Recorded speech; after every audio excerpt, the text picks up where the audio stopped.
Buenos días, ya es miércoles 6 de febrero de 2019. Estamos comenzando Hechos AM y lo hacemos con información que tiene que ver con datos que está manejando a esta hora el Ministerio de Medio Ambiente y Recursos Naturales. Así es, un sismo de magnitud 3.8 se registró a las 10 de la noche con 23 minutos frente a la Costa de la Libertad, específicamente a 40 kilómetros al sur de la playa Misata, con una profundidad de 45 kilómetros. Seguramente muchas personas se levantaron, si es que ya estaban acostadas con ese susto, y si no, pues se fueron a dormir pensando que, bueno, nuevamente un movimiento se habría registrado en las últimas horas del día de ayer. Y nosotros aquí le compartimos ya los datos actualizados que nos dan por parte del Ministerio de Medio Ambiente y Recursos Naturales. Feliz día y gracias por la preferencia, gracias por preferir informarse con nosotros. Carlos Artiga hoy no nos acompaña porque tiene un día libre, un merecido día libre, así que esperamos que esté descansando. Pero bueno, nosotros le vamos a compartir lo que ha ocurrido durante las últimas horas, tanto a nivel nacional como a nivel internacional. Aprovechamos para saludar a quienes están conectados a través de la señal de Sonora FM en el 104.5. Buenos días. Buenos días, Célida, Manuel, amigos televidentes, muchísimas gracias por estar pendientes de la señal de Canal 12, por abrir la programación junto a nosotros, siempre en nuestra compañía. Y bueno, vamos a comentarles también en el mundo del entretenimiento. Estaremos hablando de una reciente entrevista que dio la supermodelo Gisele Bündchen. Bueno, ella estaba explicando algunas de las razones que la motivaron a terminar su relación sentimental con Leonardo DiCaprio. Y también vamos a hablar de una ex Miss Universo que hizo una declaración que ha dejado a muchísimas personas impactados con respecto al estado de su salud. Ya les vamos a comentar de qué se trata para que ustedes se mantengan pendientes, también en la sección del entretenimiento, pero hay mucho más que compartir con todos ustedes. Así es, tenemos información importante que usted debe conocer en este día miércoles. Estamos ya a mitad de la semana. Ha sido, digamos, en los últimos días ha sido muy intensos en cuanto a información y este miércoles pues no es la excepción. Comenzamos comentándoles las noticias que son titulares en este día. Más información se ha conocido sobre el niño abandonado en una finca en Ataco, en el departamento de Aguachapán. Su madre habría sido asesinada en el lugar por su propia pareja. Más adelante tendremos detalles, al menos los datos que manejan las autoridades sobre este caso que realmente ha conmocionado pues, a todo el mundo que lo ha conocido. Inconformidades al interior del partido Arena salen a la luz. Tras la derrota en las elecciones presidenciales, la dirigencia del partido propuso adelantar las elecciones internas. Y también los resultados oficiales de las elecciones del pasado domingo podrían informarse dentro de 2 o 3 días. El Tribunal Supremo Electoral arrancó con el escrutinio final.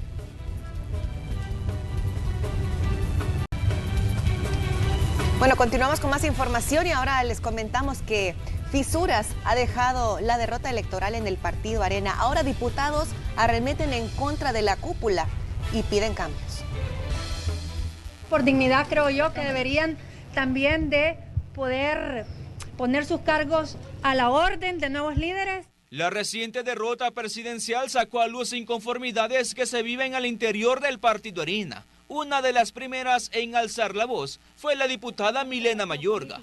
Denunció que el actual COENA ha relegado a los nuevos diputados, incluso bloqueando sus propuestas. Ahora dice que no se debe y no le teme a ninguna cúpula y destacó los proyectos de Nayib Bukele en la capital. El video que yo puse, lo puse cuando yo era candidata y me hicieron que lo bajara de las plataformas. ¿Quién te pidió que lo bajara? La cúpula.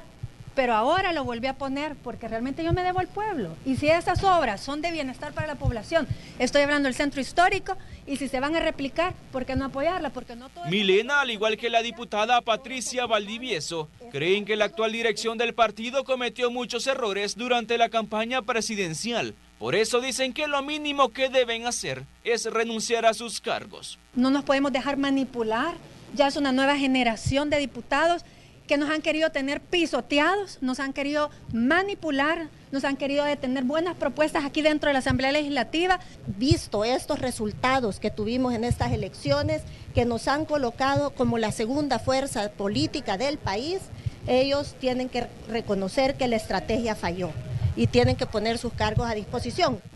Cuando se obtiene un triunfo, todos son los actores importantes del triunfo. Cuando hay una derrota, las derrotas son huérfanas. Los señalamientos de las diputadas no son del agrado del actual presidente de la Asamblea Legislativa, Norman Quijano. Cree que se debe pensar con la cabeza fría al momento de tomar decisiones. Empezar yo a enviar mensajes de que el COENA tiene que poner a disposición los cargos, yo no estoy de acuerdo con eso. Eso tiene que ser producto de una reflexión, de un análisis al interior del partido. Este partido político ha perdido las 3 últimas elecciones presidenciales y pese a sus esfuerzos, desde el año 2009 no logra retomar el Ejecutivo. Con imágenes de Roberto Martínez, Raúl Hernández, Noticiero Hechos. Pero eso no es todo. La Comisión Ejecutiva del Partido Arena, el Consejo Ejecutivo Nacional, el COENA, anunció que va a adelantar las elecciones internas para que haya un relevo entre las autoridades de este instituto político debido a las inconformidades que han surgido luego de los resultados de las elecciones del 3 de febrero. El domingo fue un llamado de atención de la población, el cual debemos escuchar, debemos digerir. Tras la derrota en los pasados comicios presidenciales, los dirigentes del COENA decidieron tirar la toalla y pedir al Consejo Electoral Nacional que adelanten las próximas elecciones internas, elecciones en las que ellos no participarán. Y estamos pidiendo que se hagan cuanto antes. Segunda decisión que hemos tomado como COENA es que ningún miembro de este COENA electo, que fue el primero electo por las bases, ninguno de nosotros integrará ninguna planilla para COENA. Felisa Cristale, Milena Mayorga, Carla Hernández, entre otros diputados del Partido Tricolor, hicieron público su descontento con el Consejo Electoral Nacional de Arena. Esta inconformidad no es nueva, se remonta a las elecciones internas del año pasado. En esa ocasión, Carla Hernández incluso denunció a través de redes sociales supuestas amenazas si no votaban por un candidato en específico, mientras la cúpula hablaba de renovación. No ganar el Ejecutivo revive viejas riñas y señalamientos entre los integrantes de este instituto político. Como siempre, en los triunfos abundan los padres y las derrotas quedan huérfanos. Y más que eso salen los dedos acusadores y muchas veces de aquellos que se quedaron con los brazos cruzados. Arena asegura estar unida, pero guardan silencio al ser cuestionados al respecto. Algunos diputados hayan empezado a escribir en redes sociales. Para que le quede su conciencia, como te digo. Pero muchas gracias. ¿Se podría hablar de una Arena dividida? Sin preguntas, por favor. Gracias. Gracias. El actual Consejo Nacional resaltó que ganar 140 gobiernos locales y alcanzar mayoría de curules en la Asamblea Legislativa en 2018 son muestra de su buen trabajo. Las internas del COENA estaban programadas para agosto de este año. Ahora serán las bases y militantes quienes tendrán la oportunidad de tomar la batuta de mando al interior de Arena. Con imágenes e informe de Antonio Valladares, Noticiero Hechos. Bueno, y el alcalde de San Salvador, Ernesto Mason, insistió en la urgencia de crear un equipo de transición para consolidar al partido Arena tras los resultados de las elecciones presidenciales del pasado domingo 3 de febrero. Para Mason, la conducción del partido no debería ser exclusiva de la dirigencia. Él asegura que las decisiones deben surgir de parte de las bases. No estoy proponiendo una nueva COENA, sino que un grupo de personas que sean respetadas, queridas, apreciadas dentro del partido, que saben ganar elecciones, para que lideren un proceso de transición, y ahí está Mauricio Interiano, ahí está René Portillo Cuadra, que también son parte de la actual dirigencia, y lo puse a manera de ejemplo. Si no les parece a alguien, quítenlo, si les parece a alguien más, pónganlo. Yo simplemente estoy haciendo una propuesta. El alcalde capitalino cree que nadie de la dirigencia del COENA debe poner a disposición los cargos. Él asegura que no se trata de apartarlos, sino de hacer un proceso de revisión de las cosas en las que se ha fallado y consultar a la base y militancia para recoger insumos y no volver a cometer los mismos errores. Bueno, era para septiembre que se tenía previsto que se dieran algunos movimientos en el Consejo Ejecutivo Nacional del Partido Arena, pero ante estas situaciones veíamos ya las declaraciones que daba Mauricio Interiano, el actual presidente de Arena, que decía pues ellos están dispuestos a adelantar este proceso para que se dé una renovación. Obviamente pues hay un descontento en las filas del Partido Arena, y ya lo vimos incluso en las declaraciones que daban algunos diputados. Parece que la forma en que han tomado los resultados del 3 de febrero pues varían dependiendo de con quién hables en el Partido Arena, si son organismos de dirección o si son los legisladores, las bancadas, porque definitivamente hay una situación ahí que es clara, que parece que no todos los que participan en políticas tienen convicciones tan firmes, ¿no? Y que de pronto cuando ven que la casa se les viene encima, pues comienzan a ver dónde, digamos, refugiarse. Y algunos lo hacen diciendo, bueno, es la cúpula del partido la que realmente no nos ha permitido hacer lo que nosotros podríamos haber hecho por el instituto. Entonces, ahí está la situación. Esto muestra una clara pues, señal de división y de diferentes formas de ver las cosas, y en este caso los resultados de las elecciones presidenciales del domingo. Ahora, muchos opinan que por respeto a todas esas personas que sí acudieron a las urnas, que sí le dieron el voto al partido Arena, pues se necesita un cambio, una renovación, así que vamos a estar muy pendientes de las decisiones que sin duda se estarán tomando durante los próximos días en ese instituto político.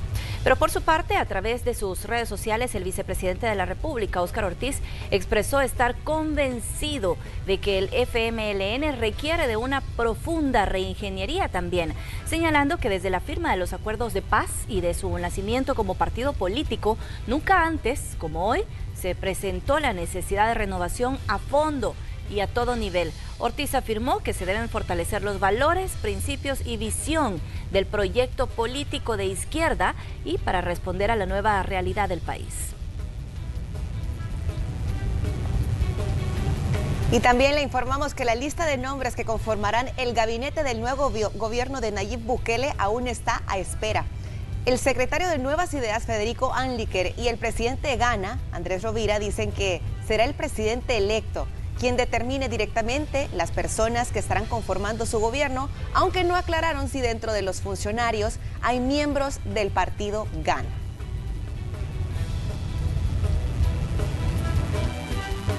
No lo hemos discutido con el candidato, con el ahora presidente electo, pero esa es una potestad que le corresponde a él. Así es. Nosotros no hemos hablado de cuotas, y es él el que va a decidir la conformación de su gabinete de gobierno. ¿Ya están trabajando ustedes? ¿Tienen algunos no? Vamos a comenzar a trabajar en ello. Recién pues acabamos ya de tener la victoria, pero ya dijo nuestro presidente electo que él va a ser el que los va a poner, ¿verdad? Aquí no hay cuotas partidarias ni nada de eso, sino que él los va a poner a las personas idóneas para los cargos. Así que ya estamos en eso. Una vez conocidos los resultados de las elecciones presidenciales del domingo, una de las interrogantes que surge es cómo el presidente electo podrá lidiar con una asamblea legislativa que hasta cierto punto no le favorece, es decir, en el número de diputados que podrían apoyar sus iniciativas. A continuación tenemos un panorama de lo que puede ocurrir para ustedes. Generar gobernabilidad es uno de los principales retos que tendrá el nuevo presidente Nayib Bukele a partir del 1 de junio, cuando asuma posesión. Por el momento en la Asamblea Legislativa, Bukele cuenta con el respaldo de 10 diputados de Ghana y 1 de Cambio Democrático, insuficientes para aprobar cualquier iniciativa. Procurar tener una gobernabilidad para efectos de que esta gobernabilidad permita que muchas situaciones que benefician de manera directa a los salvadoreños puedan ser consideradas. Por ejemplo, se necesitan 43 votos para la aprobación de nuevas leyes y para hacer reformas, y 56 para la aprobación del presupuesto general de la nación y ratificación de financiamientos para proyectos. Los partidos políticos desde ya dejan en claro qué temas no tendrán respaldo. Él no ha puesto un pie en la calle para defender el derecho de la gente al agua. Entonces, si es ese tema, no. Fidel Fuentes pidió ayer adelantar las elecciones internas. Vamos a ver, dependiendo de qué es lo que venga y qué beneficio real tenga para el pueblo, entonces acompañaremos. Medidas atolondradas, medidas que vayan en contra de los niveles de endeudamiento del país, que me refiero que tiendan, así como sucedió con la alcaldía de San Salvador, que quedó totalmente destruida. Si piensa que eso va a ser con el país, aquí no va a encontrar ni un tan solo voto. Por lo menos de aquí a 2021, Bukele deberá entablar alianzas con el resto de partidos políticos para generar gobernabilidad. De lo contrario, sus propuestas podrían ser entrampadas hasta la mitad de su periodo. Una vez pasados los comicios, nuevas alianzas se podrían ver en la Asamblea. El PCN desde ya coquetea con el nuevo presidente. El país necesita gobernabilidad, tanto mayoría simple como mayoría calificada. Hasta hoy no ha habido todavía intentos pues, de reunirse, de establecer un diálogo y que sea lo más abierto posible. Lo más probable es que de igual manera deberá buscar acercamientos con sectores empresariales, económicos, sociales y religiosos. Con imágenes de Roberto Martínez, Raúl Hernández, Noticiero Hechos. Y también les comentamos que la Alianza Nacional del TPS pidió a Nayib Bukele que los respalde en las propuestas que estarían presentando en Estados Unidos para que se busque una salida al estatus migratorio de más de 190,000 salvadoreños adscritos al TPS. Del 10 al 12 de febrero estarán haciendo un encuentro con miles de compatriotas para pedir a las autoridades estadounidenses que se legisle en favor de ellos y otros ciudadanos de los países donde se ha cancelado este estatus de protección temporal. Estamos preguntándole a la... Exhortamos también a los familiares de aquellas personas que tengan TPS en Estados Unidos a poderse acercar a nuestra organización para podernos organizar y también apoyar desde aquí las iniciativas y la incidencia que se busca hacer en Estados Unidos. También agradecer todas las instancias que se han abierto durante todo el proceso de la delegación, tanto medios de comunicación como al Senado, a la Asamblea Legislativa, a los distintos miembros partidarios que nos han recibido. Bueno, los equipos de Noticiero Hechos están listos para informarnos también esta mañana. Vamos con Ileana Leiva, quien nos tiene datos de situaciones que han ocurrido durante la noche. Ileana, buenos días. Buenos días, compañeros, qué gusto saludarlos. Efectivamente, Manuel, nuestros equipos han estado pendientes de lo que ha ocurrido en las últimas horas y contarles que un accidente de tránsito ocurrió en la carretera que conduce de Quesaltepeque hacia San Salvador. Este percance vial dejó 2 personas con múltiples golpes, quienes fueron atendidos por comandos de salvamento y posteriormente fueron trasladados hacia un centro asistencial. Según la información que brindaron las autoridades, fue la excesiva velocidad la que había provocado este percance vial, ya que, como ustedes van a ver en las imágenes, el vehículo impactó en la parte trasera de un camión debido a la excesiva velocidad con la que se conducía y dicen que no alcanzó a frenar prácticamente y se fue a detener en este camión. Ellos hacían un llamado a los automovilistas a conducir con precaución y evitar que más percances viales se sigan registrando en las carreteras del país y sobre todo el número de lesionados que las autoridades han informado que en los últimos días han ido en aumento. Así que el llamado a los automovilistas y también a los motociclistas a tener precaución para evitar estos percances.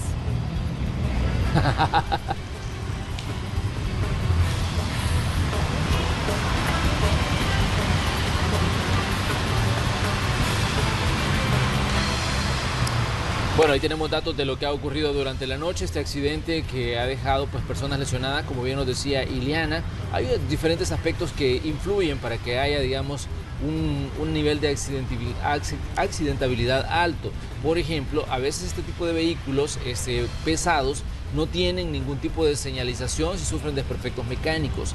También, digamos, circulan o los estacionan en lugares que no son los adecuados. Estos son parte de las situaciones que tienen que ver con los accidentes y también las imprudencias que se cometen por otros automovilistas que en determinado momento, digamos, abusan de la velocidad, de las bebidas alcohólicas o no respetan incluso las señales. Esto es parte de lo que ocurre siempre con el tema de los accidentes, que parece ser un tema un tema de muchísima actualidad. Agradecemos a Ileana Leiva ahí por informarnos sobre este accidente. Ileana, definitivamente una situación complicada.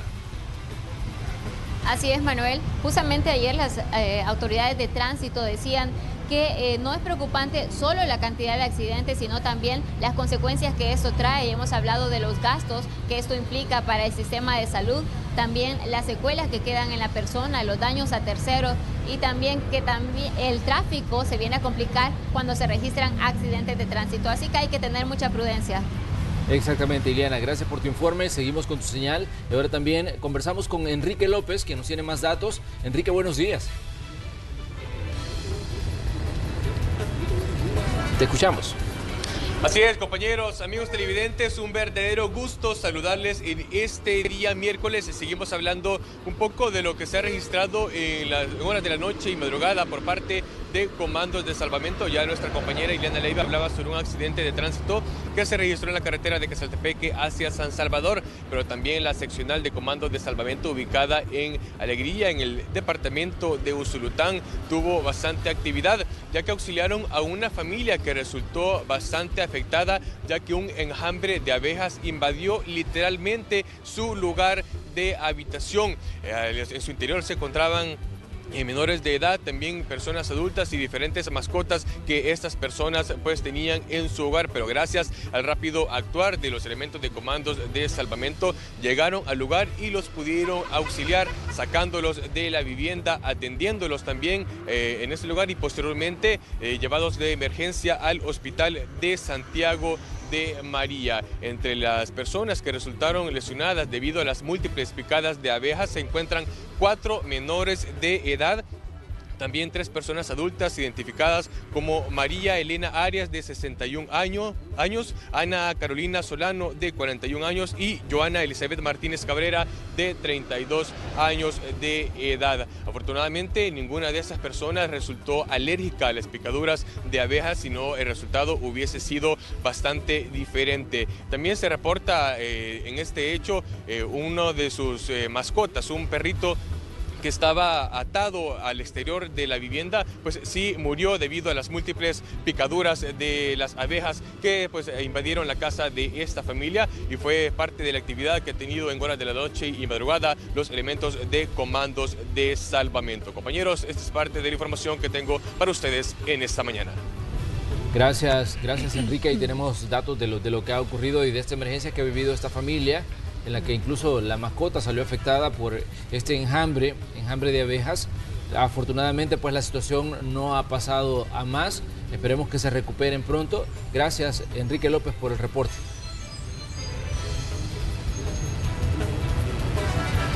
Muchas gracias Manuel, buenos días.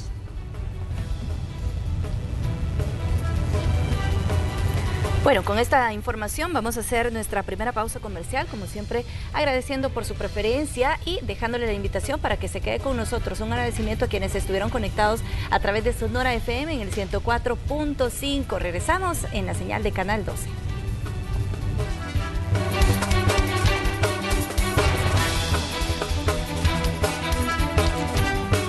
Ilegal, ¿verdad? No a la migración legal, con la que sí dijo estaba de acuerdo.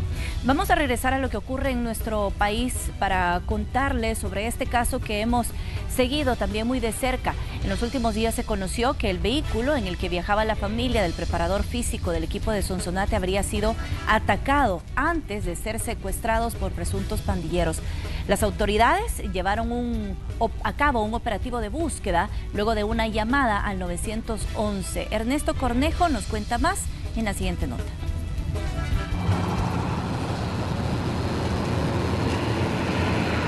Un fuerte operativo policial fue ejecutado en la finca Altamira de Sonsonate, tras recibir una llamada de alerta en la que se informaba que ahí se encontraban los restos de los integrantes de la familia del preparador físico de Sonsonate, Omar Pimentel.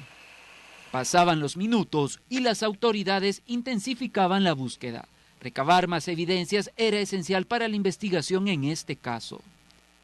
Pero desafortunadamente el resultado fue igual al de los días anteriores. Todo se trató de una falsa alarma. En el momento simplemente es información que llega al sistema, que llega a través de inteligencia y otras áreas de investigaciones, y la trabajamos hasta descartarla. Por lo menos este fue el caso de hace unas horas atrás, que se informaba de que había algunos indicios. Venimos y lo descartamos, vamos a seguir en la búsqueda, esa es la orden que tenemos de nuestro jefe. Este es el lugar donde la familia Pimentel el pasado 16 de enero reportó que se encontraban ubicadas, tras registrar desperfectos mecánicos en el vehículo donde ellos se transportaban.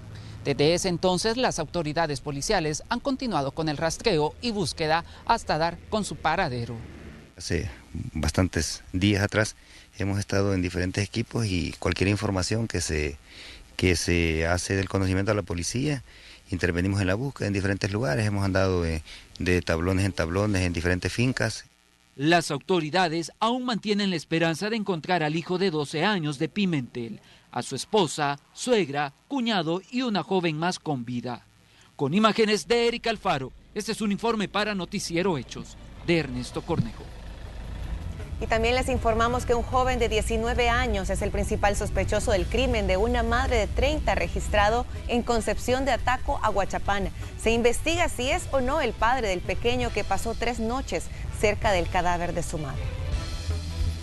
Un niño de año y medio sobrevivió 72 horas sin comida, agua y cerca de la escena donde fue asesinada su madre en una finca ubicada en Concepción de Ataco.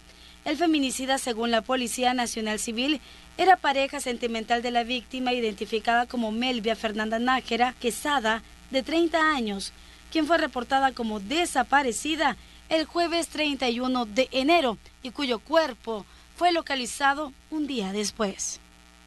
Se encontró en el lugar de los hechos la señorita y estaba toda la cara la tenía cercenada con arma blanca. El presunto asesino es universitario, tiene 19 años y residía en Aguachapán, pero las autoridades temen que ya esté fuera de nuestras fronteras. Porque lo hemos buscado en todos lados y no lo hemos encontrado, entonces presumimos que ha salido del país.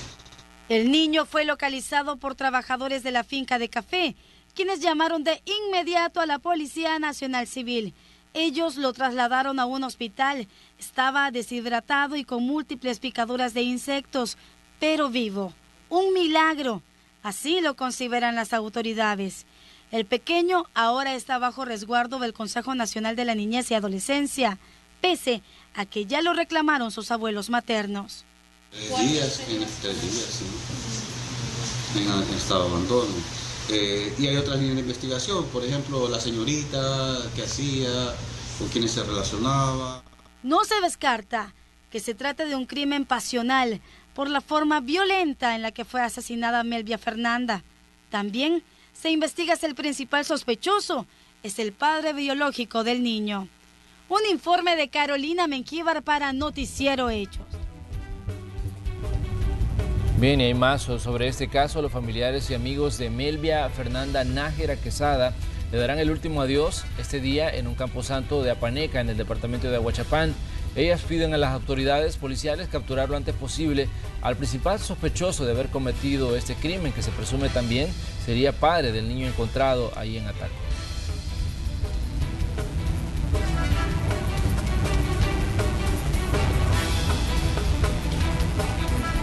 Vamos a cambiar de tema para informarle también que el Juzgado Cuarto de Instrucción emitió recientemente una solicitud de difusión roja contra el expresidente Mauricio Funes. Pero ¿cuáles podrían ser los escenarios que podemos esperar en este caso, teniendo en cuenta el cambio en el ambiente político del país luego de las elecciones presidenciales? La respuesta en la siguiente nota. Difusión roja y extradición son las vías con las que cuenta el Estado salvadoreño para que el expresidente Mauricio Funes enfrente la justicia por presuntamente estar involucrado en 4 casos de corrupción durante su gestión.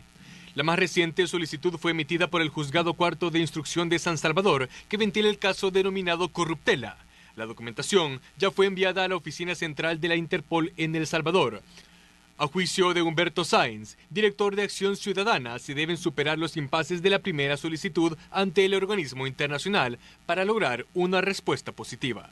Si esos elementos formales se corrigen, Interpol no tiene por qué entrar a realizar ese tipo de consideraciones sobre el estatus político.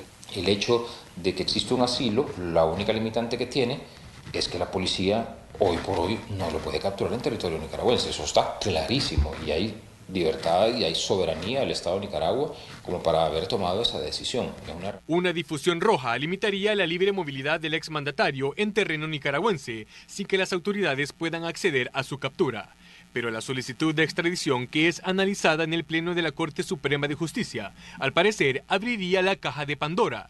Sostiene que el gobierno de Daniel Ortega debería someterse a acuerdos internacionales firmados entre ambas naciones y obedecer a dicha petición. Caso contrario, el Estado salvadoreño podría demandar al gobierno de Nicaragua. El Estado de Nicaragua está obligado con el Estado de El Salvador a entregar a cualquier persona que esté siendo perseguida por delitos de corrupción. Hay como mínimo 2 convenciones internacionales que obligan al Estado de Nicaragua, suscritas en el contexto de la Organización de las Naciones Unidas y en el contexto de la Organización de Estados Americanos, que son convenciones contra delitos de corrupción, que obligan, insisto, al Estado de Nicaragua a proceder a entregar al expresidente. Estos procesos contra el exmandatario podrían acelerarse ante la llegada de Nayib Bukele al Ejecutivo. Tras ganar las elecciones presidenciales, anunció que replanteará la postura frente a gobiernos dictadores como el de Daniel Ortega y Nicolás Maduro, cambiando el tono de las relaciones diplomáticas con Nicaragua. Porque no podemos dejar de reconocer que una de las razones por las que se le concedió el asilo político al expresidente Funes fue en función de un favor al partido todavía de gobierno, ¿verdad? Al partido FMLN, a una petición hecha por el partido FMLN al presidente Ortega para que concediera este asilo al expresidente Funes. Mauricio Funes permanece asilado junto a su familia en Nicaragua desde el 2016. Ya acumula 4 órdenes de captura en su contra. Ya sea a través de la difusión roja por parte de Interpol o a través de la vía judicial con la solicitud de extradición que se encuentra en estos momentos en la Corte Suprema de Justicia, esperan que el expresidente Mauricio Funes enfrente a la justicia en los 4 casos que actualmente hay en su contra. Con imágenes e informe de Enrique López, Noticiero Hechos. Y luego de que se emitiera difusión roja en contra del expresidente Mauricio Funes por los delitos que se le imputan en el caso Corruptela, el fiscal general de la República dijo que ya han solicitado una orden de extradición a la Corte Suprema de Justicia y están a la espera de que resuelvan sobre la solicitud. Esto es algo totalmente normal. Recordemos que ya había una orden de captura que había sido girada en su momento y ya que él no se encuentra en el país, se solicita a Interpol que ponga esta difusión roja para que lo pueda capturar y lo pueda poner a la orden del Salvador. ¿Esperaría usted que viniera al país? Hemos solicitado una orden de extradición a la Corte Suprema de Justicia. Estamos a la espera de que la Corte Plena resuelva esa petición que ha hecho la Fiscalía General de la República y en caso de ser procedente, pues nosotros esperaríamos que Nicaragua lo ponga a la orden del país. Vamos a continuar con más información en esta mañana de miércoles. Estamos ya a mitad de la semana, decíamos una semana que ha sido muy intensa en cuanto a noticias porque estuvimos dándole la cobertura a todo el proceso electoral y estamos dándole seguimiento pues a todas las reacciones que se han generado en el transcurso de las últimas horas. Seguramente este se va a ser uno de los temas importantes en el transcurso de los próximos días. Pero hay otras situaciones que también son noticia en esta mañana de mitad de semana. Así es, más temprano le informábamos sobre un movimiento sísmico que se registró en horas de la noche. Vamos a desplazarnos ahora hasta el Ministerio de Medio Ambiente y Recursos Naturales. Ahí se encuentra nuestro compañero Enrique López y nos tiene información de eso, pero también de qué podemos esperar en cuanto a las condiciones climatológicas para las próximas horas. Enrique, adelante con tu informe. Buenos días. Muy buenos días, compañeros. Efectivamente, les informo desde el Centro de Monitoreo de Amenazas del Ministerio de Medio Ambiente y se encuentra conmigo Sandra Martínez, que nos va a comentar cuáles son estas condiciones climáticas que esperamos para las próximas horas. Muy buenos días. Como no, muy buenos días a todos los televidentes. Seguimos, si se continúa con el ingreso del flujo del este, trae poco contenido de humedad, lo que genera y generará para hoy y para mañana ese ambiente cálido en horas diurnas, fresco ya en horas de la madrugada y para hoy no descartamos algunas llovinas en zonas altas de montaña, pero estas nada generadas por sistemas organizados, sino que son puramente térmicas y orográficas.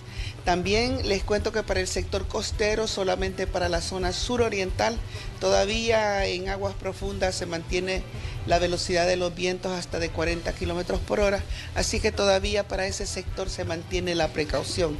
Y también les cuento que para el fin de semana podríamos tener la influencia de un sistema de alta presión que nos traería un poquito de viento, pero no vendría a modificarnos totalmente las condiciones, sino que continuarían como hasta hoy.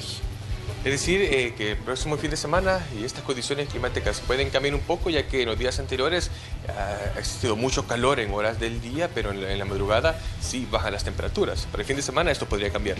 Sí, podría cambiar un poquito, pero no mucho, porque el frente frío no entra, la alta presión sí nos podría dar un poco de viento nortes débiles a moderados y muy característico de febrero, que ya las temperaturas comienzan a levantarse para recibir los meses calurosos, ¿ves? Que son marzo, abril y mayo, ¿verdad? Justamente esta era la siguiente pregunta, ¿cuáles son las temperaturas que podemos esperar, Sandrita? Fíjate que ya tenemos 31, 32 para el centro y occidente, con mínimas para la noche de 19 y 18, y para oriente, óigase, sí, ya se siente el calorcito, 37 grados esperamos de máxima para hoy, con una mínima de 20. Igual para la Unión, esperamos una máxima de 34 con una mínima de 24. Ahí ya sabemos que es muy característico el calorcito de la Unión y del Golfo.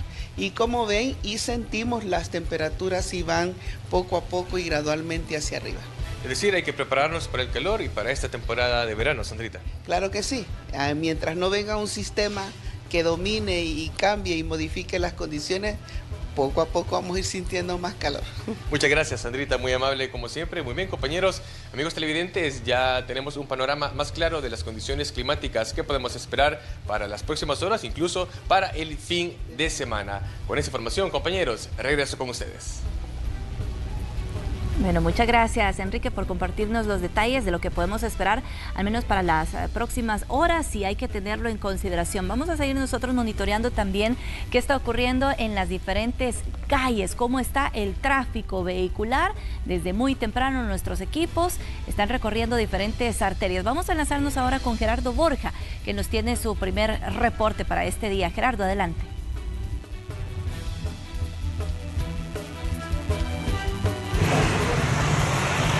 Gracias, tengan muy buenos días, compañeros en el estudio, amigos televidentes. A esta hora me encuentro en la colonia Vistahermosa y avenida Los Cafetos, por dos motivos. Les informo primero el tráfico vehicular, como podrán observar en las imágenes, las personas que vienen del Paso del Jaguar y las personas que vienen de la colonia Dolores y se incorporan a la avenida Los Cafetos para llegar hasta la calle o avenida Vistahermosa, para llegar exactamente a la calle a Montserrat. Esto es donde todos los vehículos circulan. Pues nos encontramos acá porque los residentes nuevamente le están pidiendo a las autoridades una colocación de un túmulo, precisamente en este punto que les muestro. ¿Por qué motivo? Por la velocidad con la que ingresan todos los vehículos, y esto ya provocó nuevamente accidentes de tránsito en esta zona. Como podrán ver, al final, a unos 250 metros, se logra observar un túmulo, y precisamente pintado sobre la calle dice un túmulo, sí, pero es el único túmulo que se encuentra en las cercanías de esta zona, y como es un lugar donde muchas personas en horas de la mañana, madrugada, hacen su ejercicio, debido a esto la denuncia para que las autoridades se puedan hacer presentes acá y colocarles un nuevo túmulo al ingreso de la avenida Los Cafetos. Esta es parte de la información que les comparto del tráfico vehicular y de esta denuncia, compañeros. Les regreso la señal.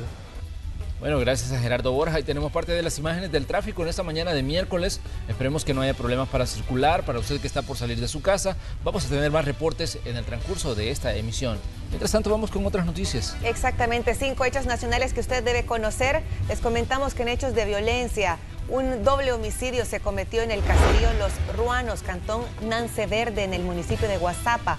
Las víctimas fueron identificadas como María Yolanda Chiquillo López, de 28 años, y Wendy López, de 17. Según las autoridades, se trata del caso de dos jóvenes que salieron a votar el 3 de febrero y fueron reportadas como desaparecidas.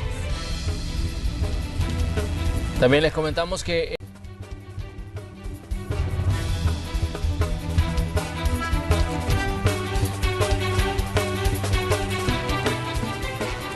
gracias por continuar con nosotros. Vamos ya al espacio de la entrevista de Hechos AM y como se los adelantábamos, esta mañana vamos a continuar analizando los resultados de las elecciones presidenciales que celebró El Salvador el domingo 3 de febrero.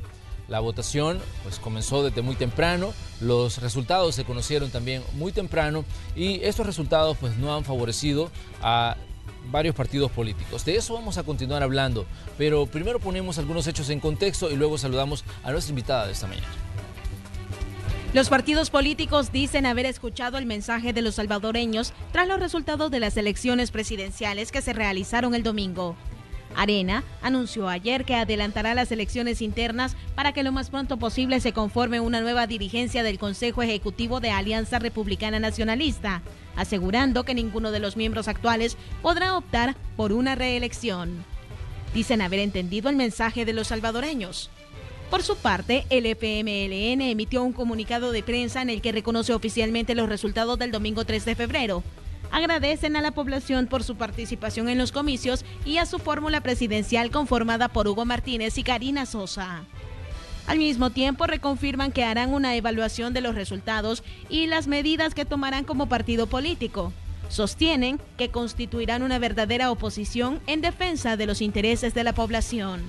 Pero recordemos qué ha pasado con los gobiernos del FMLN.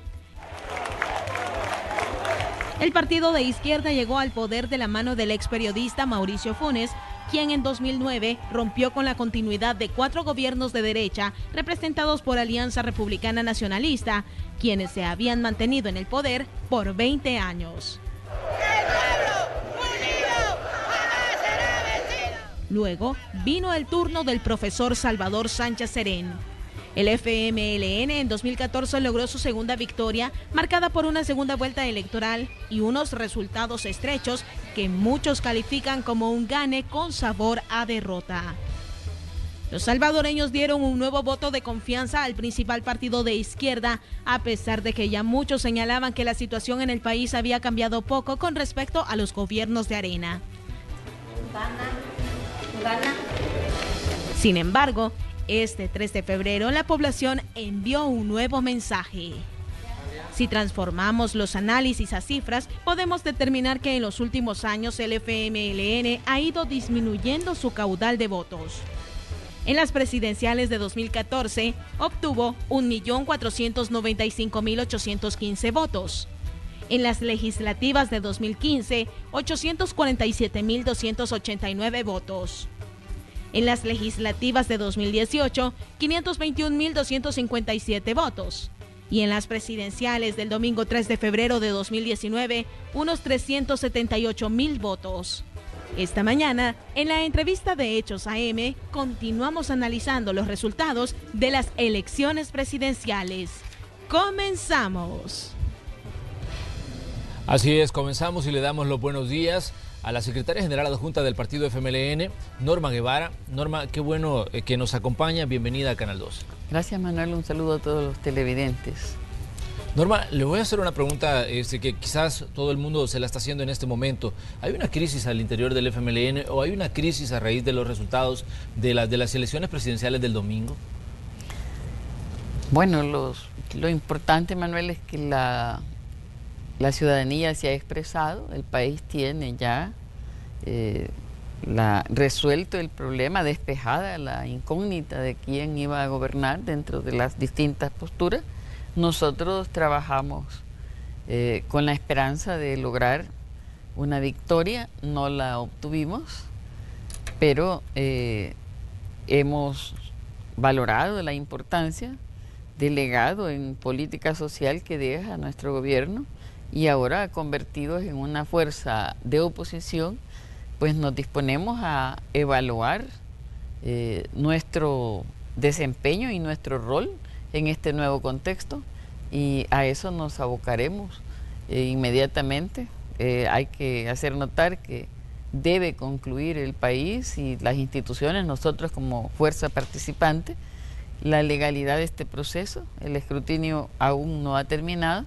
Hablo lo que la ley manda, debemos cumplir como lo cumplimos el domingo.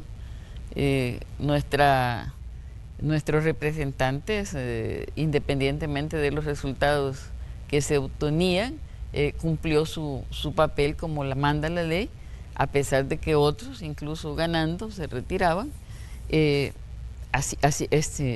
Así vamos a culminar, y de inmediato o en paralelo estamos haciendo la evaluación. Hay una diferencia entre nosotros y otras instituciones. Nosotros tenemos un funcionamiento colectivo, colegiado. No puede arrogarse a título individual cualquiera una conclusión definitiva. Debemos hacer este balance, como lo dice la Comisión Política que usted ha traído a cuenta, hacer una evaluación junto a la militancia para tomar las decisiones que sean necesarias y asumir el papel que el mismo pueblo nos ha asignado como fuerza de oposición. Pero, ¿qué implica esa evaluación, Norma, para el FMLN y para que nosotros entendamos? Quizás hay dos visiones que se pueden tener de lo que ocurre dentro de su partido. Uno, lo que se puede mencionar fuera, pero otra cosa es lo que se vive dentro, donde pues ustedes tienen, digamos, el contacto con la militancia y con la base, y también donde pues se analiza y se evalúa de forma diferente quizás de lo que lo hacemos los ciudadanos que estamos observando desde fuera. Sí, mira, quien evalúa desde fuera puede ser todo el país, ¿verdad?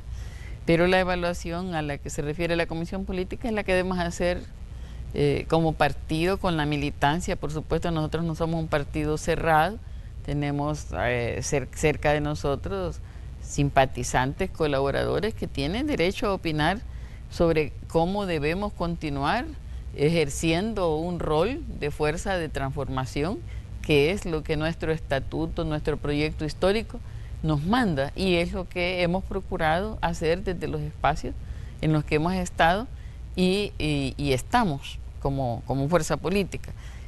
Pero hay que reconocer que la sociedad se ha transformado políticamente, tiene expectativas distintas a las que posiblemente nuestras ofertas, aunque las consideremos buenas, no son evaluadas de la misma manera, y hoy se ha expresado una preferencia por otro tipo de ofertas. Sin embargo, nosotros seguiremos creyendo que es correcto aumentar la educación inicial, diversificar la educación media, mantener la gratuidad de la educación y la salud, no privatizar el agua.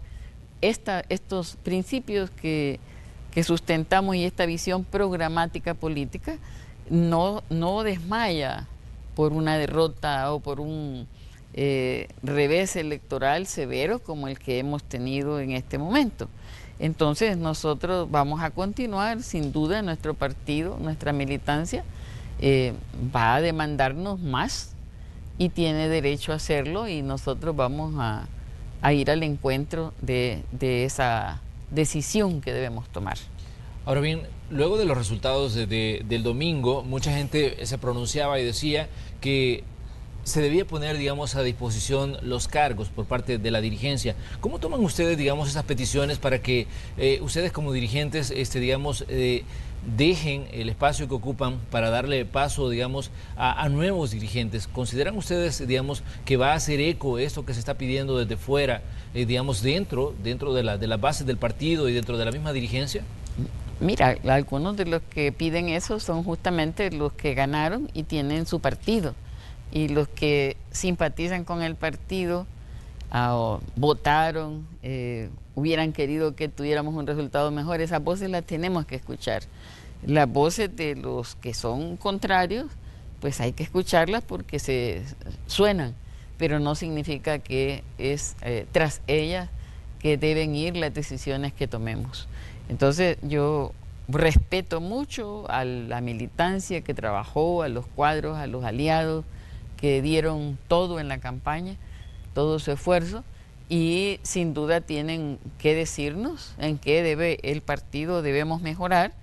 Y el problema de lucha generacional no es el único planteamiento si vamos hacia el interior del partido, ¿verdad? Lo más bien tú vas a oír modernizar el partido, renovar, enriquecer, fortalecer.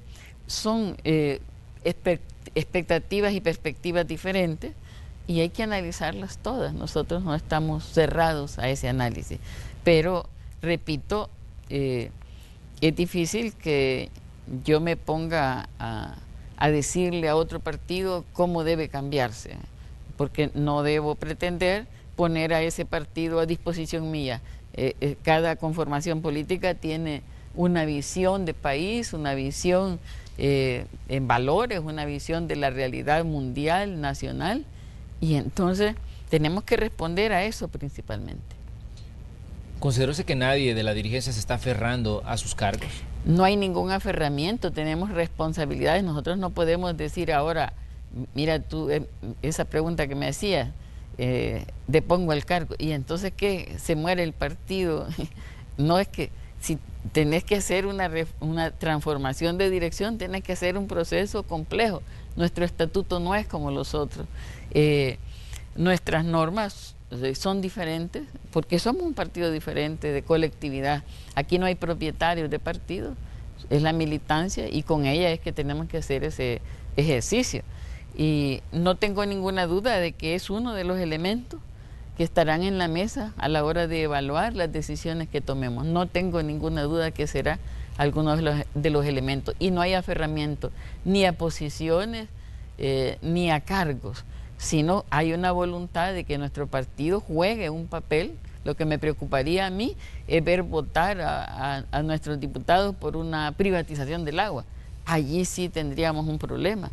Entonces, de que cambie uno por otro, no, sino la política, el posicionamiento político frente a las necesidades de la sociedad y del pueblo, principalmente del pueblo más humilde, eso es lo que debe de guiarnos. ¿Cómo vamos a hacer ahora para defender estos valores, estos principios, esta visión programática que tenemos como partido? Ahora bien, ¿cómo toman ustedes declaraciones como las que daba el vicepresidente Óscar Ortiz, donde decía de que el FMLN necesita una reingeniería profunda? Así lo decía él, y decía de que luego de la firma de los acuerdos de paz, hoy más que nunca urge que el partido sea sometido a una reingeniería. Bueno, son opiniones que te digo serán tomadas en su justo valor por la militancia y en este debate, ¿verdad? Nosotros después de marzo hicimos cambios, aumentamos el padrón, crecimos partidariamente, sin embargo el resultado hoy es menor que marzo. Entonces tenemos que evaluar más a fondo si es solo un problema organizativo, es de política. Tenemos que evaluar a fondo todas las perspectivas que tengamos. Pero lo que sí va a requerirse es de que la militancia y toda la militancia, independientemente del cargo que se desempeñe, trabajen por el partido, trabajen con el partido y trabajen por el partido, por sus propósitos, porque no se vale que quienes menos hayan aportado en la lucha de buscar votos para Hugo Karina y nuestro partido y nuestro programa sean los principales demandantes. Entonces eso no se vale. Y la militancia es sabia y sabrá evaluar todas estas opiniones y sin duda estarán en el tapete. Necesitamos hacer ese esfuerzo, es propio. Ahora el país debe de gobernarse en consecuencia con la Constitución y con las necesidades del pueblo. Nosotros tenemos que recomponernos internamente, pero ese no es un problema nacional. Lo que sí tenemos que hacer es aportar a que los problemas nacionales, desde el espacio que tengamos, sean atendidos con el enfoque del bien común, del derecho social de la población. Ese sí es un problema importante. Ahora bien, Norma, en las elecciones de 2014, cuando compitió por la presidencia el profesor Salvador Sánchez Serén, el FMLN sacó 1.495.815 votos. ¿Cómo explican ustedes esa caída a 378.000 votos en esta contienda en la que participaba pues el ingeniero Hugo Martínez y la abogada Karina Sosa? Hay una transferencia, el electorado es así, igual que cuando vinimos nosotros al escenario político. Votos que tuvieron otros partidos antes son los que nosotros capitalizamos, porque el universo es el mismo, en teoría electoral, y el universo es el mismo. Hoy lo que ha pasado es que parte del electorado que en el pasado votó por el FMLN, hoy votó por Gana.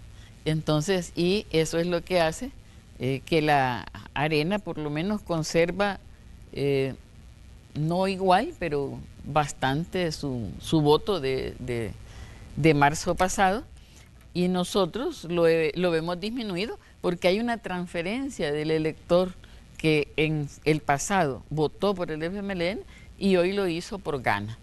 Entonces hay una transferencia, eso es lo que explica esa fuga. Nosotros tuvimos 51.22% y hoy tenemos 14%. Esa es una caída grande y por supuesto que no es que estamos ciegos para verla, es una caída grande, la estamos valorando, la vimos en marzo del año pasado y evaluamos, hicimos los esfuerzos, pero evidentemente que no fueron suficientes, no fueron lo que la gente esperaba y hay una transferencia de votantes de un lado a otro. Pero ¿cómo explican ustedes eso de que de pronto logren un apoyo tan grande en el 2014 con 1.495.000 votos y una caída de 378.000 votos? Usted dice, bueno, el electorado es así, de pronto hoy se apoya un proyecto y luego se va tras otro proyecto, pero ¿qué lleva a que el electorado cambie de esta forma y en el caso del FMLN a que se reduzca tanto el nivel de votación? Sin duda, la expectativa de la población era mayor a lo que nosotros hemos logrado hacer en estos 4 y casi 5 años. Ese debe ser. Y el otro punto es el trabajo sistemático de los que aspiraban a retornar al gobierno o lograrlo, sustituirnos a nosotros, por descalificar la gestión pública, que yo quiero decirte que la gestión pública del presidente Salvador Sánchez Serén es en medio de las dificultades de la oposición, del cerco económico y del ataque mediático. Es una gestión que va a pasar a ser recordada esta década como una década de los derechos sociales y que deja un legado. Desde el inicio de 2009, lo primero fue un enfoque de protección social universal y en el segundo periodo, pues estos programas se reafirmaron, se aumentaron y eso es lo que ahora nosotros junto al pueblo vamos a estar al lado. Cuando las expectativas crecidas de nuestra sociedad, de nuestra población, sean atendidas, vamos a respaldar si son atendidas. Pero en la medida en que esas conquistas sean arrebatadas, entonces ahí va a estar el pueblo y tendrá al FMLN como su instrumento para luchar en defensa de ella. Eso es así, Manuel, pero es evidente que era más lo que la gente esperaba de nosotros. Ahora bien, ¿qué tipo de oposición plantean ustedes, digamos, ser? En el caso porque pasan de ser, digamos, de tener el control del Ejecutivo en 2 años a ser oposición, en este caso, de una persona que incluso estuvo dentro de sus filas. Bueno, el espacio que hoy ocupamos políticamente es el que el pueblo nos ha asignado. Estaremos vigilantes, especialmente de la defensa de las conquistas sociales y lo que nuestro horizonte, la justicia social. Si hay cosas que avancen en ese rumbo, pues nosotros estaremos al lado. Pero si se viola la Constitución en los derechos fundamentales de nuestro pueblo y se pierden conquistas sociales, sin duda nos van a tener acompañando a los sectores afectados, porque cada vez que hay una política premia o sanciona al pueblo. La política nuestra procuró premiar a los campesinos, a los jóvenes, a las mujeres, a los niños, a los adultos mayores, a los veteranos de guerra. En la medida en que haya políticas que restrinjan lo conquistado, sin duda nos va a tener, Manuel, acompañando a cada sector que sea afectado por una decisión de gobierno. Durante la conferencia que daba el ingeniero Hugo Martínez la noche del domingo, muchas veces se preguntaba dónde está la dirigencia, porque vimos a Hugo Martínez y a Karina Sosa que estaban, digamos, frente a todas las cámaras de la prensa que estaba, digamos, atendiendo el llamado de las declaraciones que él iba a dar, pero no estaba, digamos, acuerpado como lo estuvo antes en otras actividades. Gracias, Manuel, por la pregunta, porque nos permite esclarecer. 3 miembros de la Comisión Política estábamos en nuestro lugar de recuento, jugando el papel de ver el desempeño de nuestro EPEL, su transmisión de resultados, recibiendo las actas que fueran viniendo, en un lugar distinto de donde estaba Hugo. El resto de miembros de nuestra dirección estaban con Hugo antes de que él saliera a dar su declaración. Él lo pidió así y se le respetó. Entonces no es que no se haya querido estar con él. Él solicitó hacerlo solo y la dirección, los miembros que estaban en ese momento junto a él, otros por teléfono estuvimos, simplemente pues respaldaron la decisión. Y así fue. Y entonces se ha interpretado maliciosamente como abandono. Y no es eso. Repito, antes de que Hugo fue un candidato excelente, juzgado por propios y extraños como el mejor, ¿verdad? Y se respetó su deseo de ser él y Karina únicamente quienes dieran una opinión frente a lo que ya en ese momento le habíamos comunicado como resultado, y que a mí personalmente me tocó decirle: estos son los resultados, así está la tendencia, no hay espacio para más. Eso nosotros como fuerza democrática, exigentes del cumplimiento de la ley, sabíamos que no había para más y que no había que demorar el conocimiento de nuestro candidato de cuáles eran los resultados. Y se lo digo porque personalmente es la responsabilidad que me tocó desempeñar. No la única, pero en ese momento esa es la explicación de por qué no estábamos junto a Hugo en esa conferencia.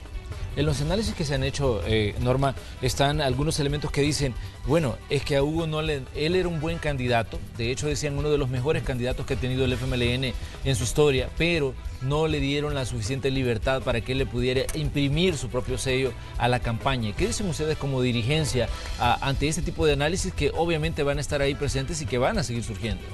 Bueno, yo no creo que nosotros hayamos sido o seamos atadura de la libertad. Lo que pasa es que hay estilos y estilos, ¿verdad? Si usted ve la campaña de Salvador, si la recordáramos, fue con más tiempo, eso sí, tuvo más tiempo, tuvo más espacio, tuvo producciones diferentes, tuvo un trabajo territorial distinto y en el caso la conducción, ninguna campaña se hace sin colectividades, ni siquiera la de los más individualistas. Se necesitan equipos de trabajo y es difícil ir afuera a traer equipos de trabajo si no es con el mismo partido, que son los militantes los que le ayudan a abrir camino en el territorio. Entonces Hugo tuvo el acompañamiento y tuvo el espacio que pidió tener, ¿verdad? Si quería ir a trabajar con el exterior, si quería ir más a la frontera que en San Salvador, o sea, hizo lo que se estimó, ¿verdad?, políticamente conveniente en la campaña y no puede decirse de que no tenga libertad. Lo que pasa es que somos un partido diferente, ¿verdad? Eso cuesta, parece, entender que no nos debemos a decisiones solo individuales, sino que tenemos espacios colectivos. Creo que otros partidos, depende de quién te financia o de qué grupo de la economía te apoya y con ese consensás, a lo mejor secretamente, pero no significa que están carentes de esos espacios donde hay que debatir. Vamos a hacer una pequeña pausa comercial. Esta mañana conversamos sobre los resultados de las elecciones del día domingo, las elecciones presidenciales, y estamos aquí en compañía de la secretaria general adjunta del partido FMLN, Norma Guevara. Regresamos enseguida.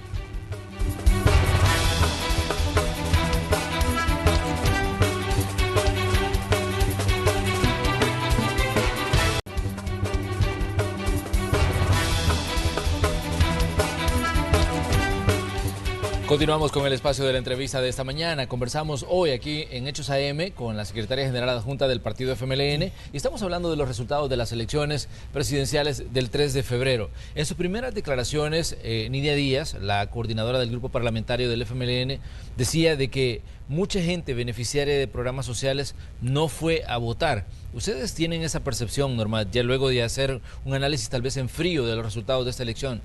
Lo que queda claro es que hay una decrecimiento del 10% del electorado. O sea que este proceso es menos representativo que el de 2014. Y eso pues significa que una parte importante de nuestro pueblo no fue a votar. Pero a estas alturas no podemos, como nuestro sistema es de voto libre, no podemos forzar a nadie a votar. Es un voto voluntario. Ahora, lo que Nidia ha tratado de expresar es de que nuestra apelación en campaña fue a defender los logros sociales. Y por supuesto que los beneficiarios de esos logros, eso supone que deberían reconocer que somos una mejor opción y que al no votar posiblemente perdimos ese voto. Eso es lo que ella está tratando de expresar. Pero nosotros respetamos, y eso es lo que hemos manifestado la voluntad, porque es un voto libre. Hay países donde el electorado tiene la obligación de votar y no alcanzan más del 80-85%. Y es un voto obligatorio donde el ciudadano paga una multa alta y algunas penalidades de otro tipo que no son económicas, como no salir del país o no poder cobrar hasta pagar la multa. Hay países así. El nuestro es un sistema electoral más libre, donde se respeta la voluntad personal de acudir o no acudir. Pero lo que tenemos ahí es una deuda de que no hemos convencido a esa porción de la sociedad y vamos a ir a trabajar con ella para defender esos programas. ¿Qué dice usted ante los análisis que señalan que lo que se manifestó el domingo fue un hartazgo con la forma de hacer política, con la política tradicional? Algunos le denominaron un voto de castigo, decían, para los partidos que han estado en el control hegemónico del Ejecutivo durante los últimos 30 años, representado en los 20 años de gobiernos de Arena, representado en 10 años de gobiernos del FMLN. Lo que hay es un reciclaje de la derecha y el retorno de la derecha al Ejecutivo, porque Gana no es un partido ni de centro ni de izquierda, es de derecha y ellos lo dicen con claridad. Es el partido que ha ganado y es una decisión de Arena. Entonces, y es un partido político. Entonces, cuando decís hartazgo de los partidos, será, digamos, cansancio o rechazo al partido, especialmente que está en el gobierno, que somos nosotros, pero es preferencia de otro partido que es de derecha, ya, que viene de Arena y que está rodeado, como si tú lo ves en lo que pudimos ver en la campaña, quienes vienen, expresidentes del COENA, son de los asesores, el que se proclamó como autor del programa de Bukele, de Gana, es quien agradeció la confianza de haberle entregado la posibilidad de hacer el programa. Es Walter Araujo. Él fue presidente del COENA un breve tiempo, pero lo fue. Entonces es un reciclaje de la derecha presentado en un envoltorio nuevo, pero es el retorno de la derecha al Ejecutivo. ¿Qué peso considera usted, Norma, que tuvieron situaciones como, por ejemplo, el tema de los sobresueldos, el tema, digamos, del apoyo que se pudo haber dado a Venezuela en medio de una campaña electoral, el tema del caso de corrupción del expresidente Funes? Digamos, ¿qué peso pudo haber tenido a la hora de ir ustedes a una elección presidencial cargando, digamos, con situaciones como esta, que en determinado momento fueron herramientas de campaña? Sí, sin duda alguna importancia tuvo para las decisiones que tomó la población al darle su voto a Gana. Pero uno podría preguntar, ¿y Gana, fundado por Saca, no le provocaba lo mismo? Entonces aquí ya es una opción libre del pueblo. Yo creo que hay que respetar y dejarla tranquila y desear que el pueblo no sufra consecuencias negativas de esta decisión. Y repito, por eso es que el rol que el pueblo hoy nos ha asignado de fuerza de oposición política, lo vamos a ejercer, como dice nuestro pronunciamiento primero, con lealtad al pueblo. Una oposición política en la que lo primero es nuestra lealtad al pueblo, independientemente de cómo se pronunció en las elecciones, en coherencia con los valores y principios de nuestro partido y de nuestra visión de país. Hicimos un programa nacido de la gente y que expresa una profundización de la política social que hemos ejecutado a lo largo de 10 años. Esas banderas las seguiremos enarbolando. Repito, aumentar la educación inicial, mantener la salud pública gratuita y mejorar la atención en salud a nuestra gente, apoyo a la pequeña y mediana empresa con compras del Estado. Todo lo que nuestro programa expresó es construcción colectiva y seguirá siendo guía para las demandas, como acompañando al pueblo, que nosotros vamos a estar al lado de estos sectores que pidan al gobierno más compras públicas en la pequeña y mediana empresa, que se vieron aumentadas justamente con la llegada del FMLN al gobierno, que antes no existía una norma para eso, con la gratuidad de la salud, que antes no existía. Entonces nosotros vamos a seguir con ese programa, luchando por esas banderas que la población nos dio en la construcción de nuestro programa. Aquí vamos allá en el análisis y aseguran que el FMLN parece que se olvidó de los ideales que abrazó, digamos, durante la guerra, cuando se creó como fuerza guerrillera, y que los olvidó cuando llegó al Ejecutivo. ¿Qué dice usted de ese tipo de análisis? Porque le señalan incluso de haberse convertido en una especie de nueva oligarquía, que era lo que se había criticado, digamos, durante años y durante décadas, y que fue precisamente una de las situaciones con las que se peleaba durante el conflicto armado. Mira, hay quienes en su balance dicen tuvimos 10 años para hacer revolución. Y yo creo que para las 1.400 comunidades que nunca habían tenido agua y que la obtuvieron bajo los gobiernos del FMLN, es un cambio profundo. Para las familias, para ese 1.300.000 niños que tuvieron asegurado cómo ir a la escuela, es un cambio profundo. Y un cambio profundo es parte de una visión revolucionaria que solo puede hacerse desde la izquierda. Pero ir al gobierno tiene límites, no es lo mismo que ser una fuerza guerrillera contra el sistema, donde estamos segregados. Luchar dentro del sistema para hacer transformaciones en favor del pueblo requiere de unas correlaciones que no siempre las tuvimos. No tuvimos el respaldo para profundizar determinadas cosas. Hubiéramos querido un sistema mixto de pensiones, de mínimo, y no lo pudimos hacer. Entonces, los pensionados tienen una pensión baja y no la van a cambiar. Te aseguro que no la van a cambiar. Hugo tenía una propuesta y además había hecho estudios de cómo mejorar esto. Pero entonces hacer todos los cambios no nos fue posible. Y no es un problema de alejarse, porque bajo el FMLN las personas con discapacidad fueron visualizadas, los jóvenes, las mujeres, la niñez, los veteranos de guerra olvidados por tanto tiempo, tienen hoy ley y tienen beneficios. Los lisiados de guerra, a los que se les debía incluso desde tiempos de Cristiani, y tuvieron la recuperación de su pago con el primer gobierno de nuestro partido. Entonces se hizo lo que estuvo al alcance hacer. Posiblemente para muchos era necesario hacer más.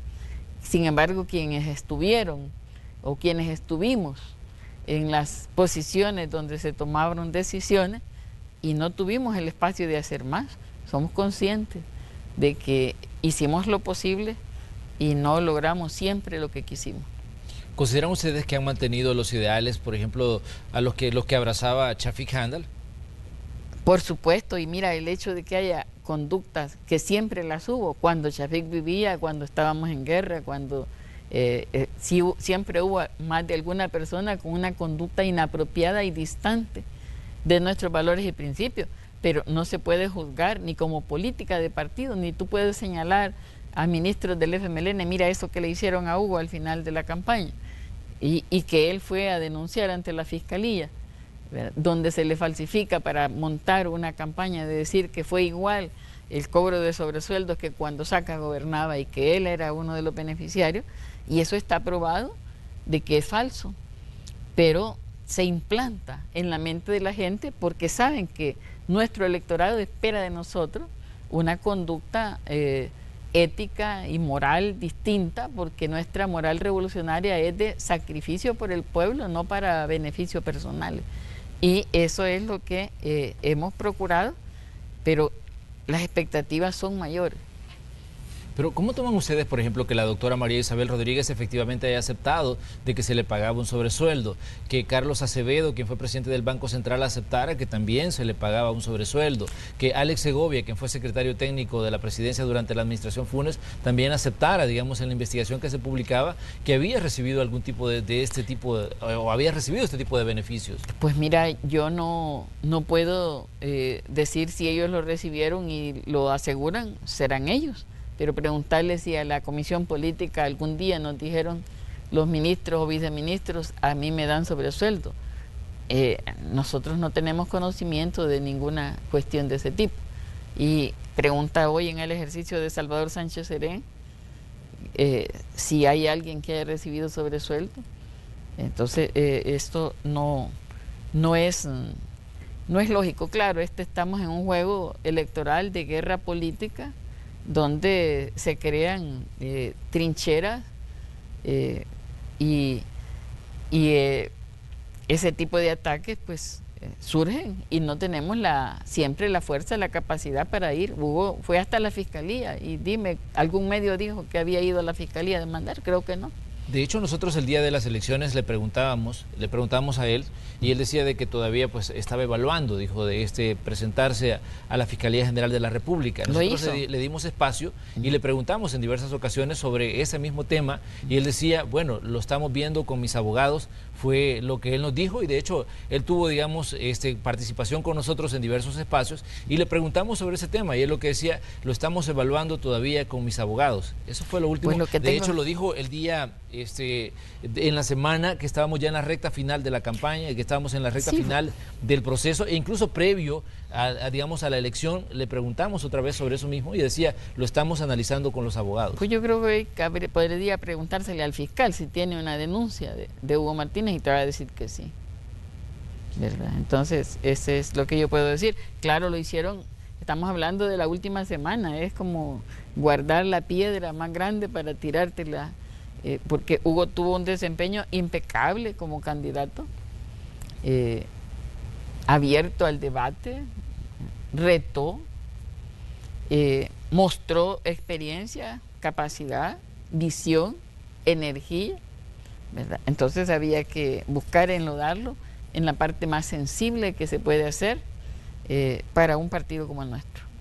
Ahora bien, Norma, ¿en algún momento ustedes, digamos, han evaluado lo que pasó con el caso de Nayib Bukele? ¿Han considerado, porque mucha gente dice, fue un error del FMLN haber expulsado a Nayib Bukele porque serían ahora ellos los que estarían con un tercer periodo de gobierno si no hubiera pasado lo que pasó con Nayib Bukele?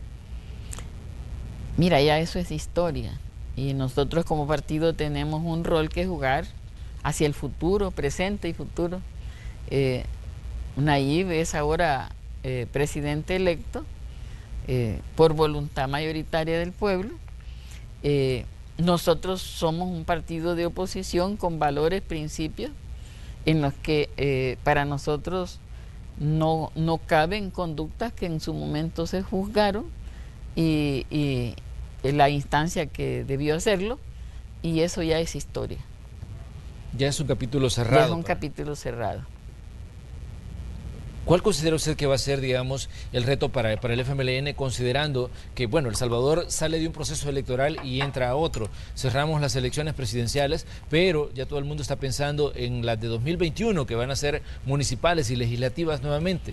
¿Cuál va a ser ese replanteamiento que ustedes van a hacer o van a intentar hacer para esa nueva elección? Yo te pediré que nos invites cuando lo tengamos, porque ahorita estamos justamente en el balance para eso y para jugar el rol de fuerza opositora ahora, cuando tenemos la perspectiva de que pueda perderse las conquistas sociales que nuestro pueblo afirmó bajo los gobiernos del FMLN.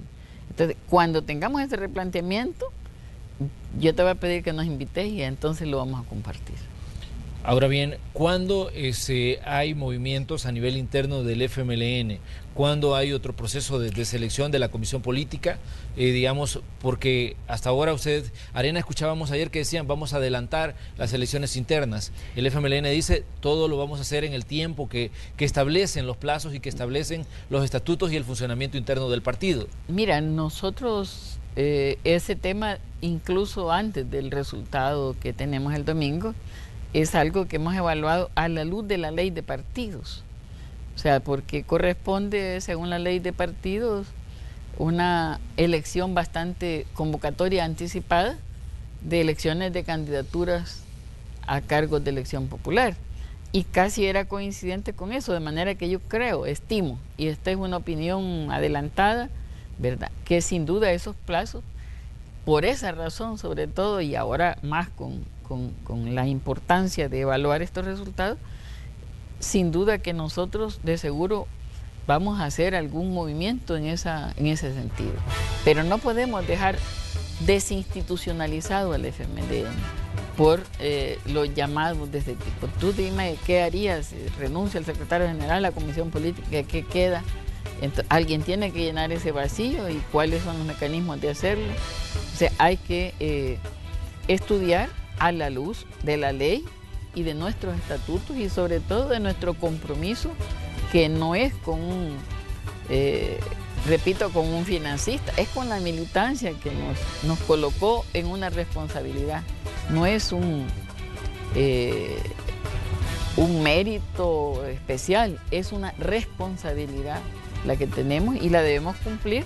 Y si estimamos necesario decirle a nuestra convención o a nuestra militancia, es conveniente reformar el estatuto, mover los plazos, anticipar, lo haremos, Manuel, sin duda, porque te repito, aferramiento de posiciones ni de cargos no existen en nuestra dirección. Lo que hay es un compromiso de trabajo que resultó insuficiente para los objetivos que nos proponíamos y para las necesidades del pueblo que nosotros visualizábamos.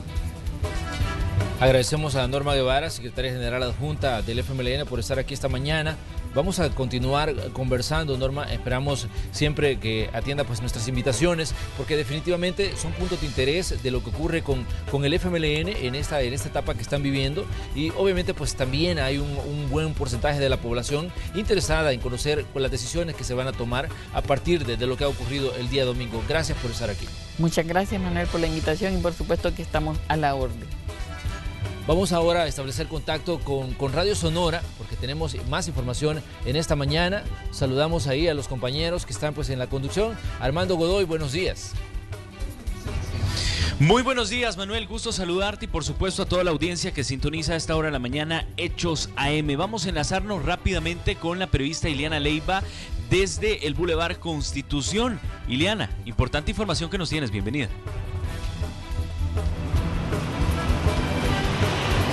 Así es, compañeros, y es que Gasolineras Puma trae su promoción Raspa y gana gasolina gratis por un año con Puma. Por cada $15 en combustible que consuma en cualquiera de las estaciones Puma de todo el país, recibe un cupón raspable con el que puede ganar uno de los 50 premios de gasolina gratis por un año. Pero ¿cómo es la dinámica?, dirán ustedes. La dinámica es muy fácil, solo debe raspar 3 de los 9 círculos que aparecen en el cupón. Si las figuras coinciden, gana uno de los 50 premios de gasolina gratis por un año o lleva uno de los miles de premios canjeables al instante. Los usuarios de motos también participan al acumular $15 de combustible con sus tickets recolectados, pero además, si paga con tarjetas del Banco Agrícola, tiene doble oportunidad. Esta promoción es válida hasta el 30 de abril. Con esta información vamos a quedarnos hasta acá, pero también voy a mostrarles cómo se encuentra el tráfico vehicular para quienes se dirigen en esta zona de La Gloria. Recordemos que acá tiende a complicarse mucho el tráfico vehicular porque esos están buscando el Redondel Constitución, algunos la zona del Escalón o El Salvador del Mundo. Así que salir con anticipación de sus hogares. Con esta información yo regreso con ustedes La Señal. Juliana, sin duda, importante información la que nos estabas comentando. Por cada $15 en combustible que consuma en cualquier estación Puma del país, pues recibes un cupón raspable con los que puedes ganar uno de los 50 premios de gasolina gratis por un año. Ileana Leiva, muchísimas gracias. Manuel, sin duda una gran promoción. Así es, una Gasolina gran promoción. gratis, un año. Así es, gasolina gratis un año. ¿Te imaginas lo que implica para un bolsillo con esos congestionamientos? Pues un ahorro importante. Gracias Armando, gracias Ileana por el reporte. Vamos a continuar con más información y más datos del tráfico cuando regresemos de la pausa aquí en Hechos AM.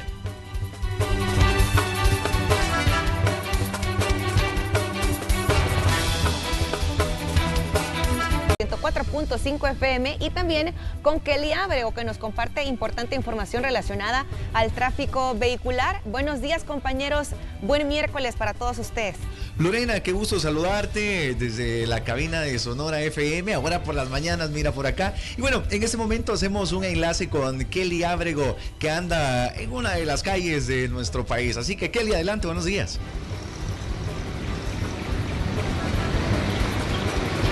Buenos días, compañeros, y buenos días a todos los salvadoreños que nos sintonizan. Me encuentro en calle Huizúcar frente a Super Selectos La Cima.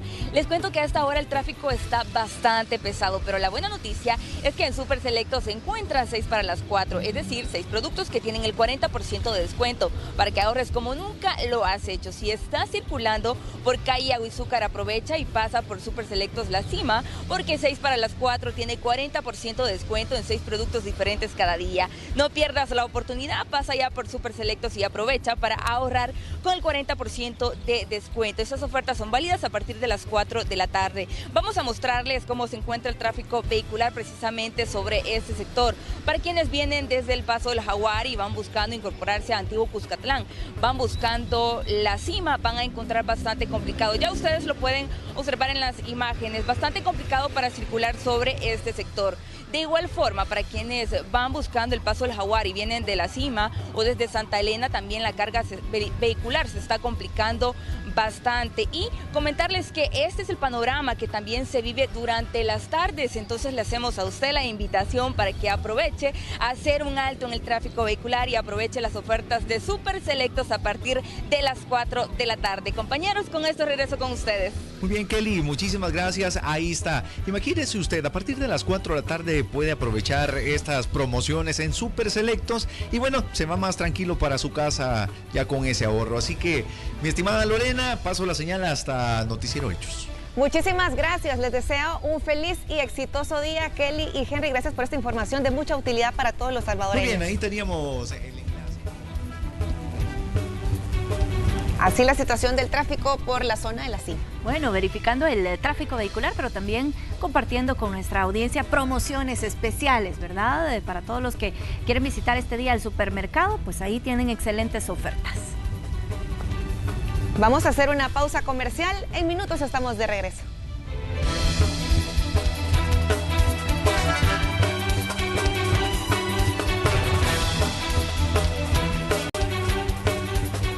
Muchas gracias, estamos de regreso con más información. Ahora les comentamos que el Tribunal Supremo Electoral realizó el acto inicial con el que se arranca el escrutinio final, el cual se prevé tarden entre 2 y 3 días aproximadamente. Posterior a ello se darán los resultados en firme de las elecciones presidenciales. Si así lo hicieres, que la patria os premie, y si no, que ella os lo demande. Quedan en posesión de sus cargos como miembros de las mesas de escrutinio de la elección presidencial 2019.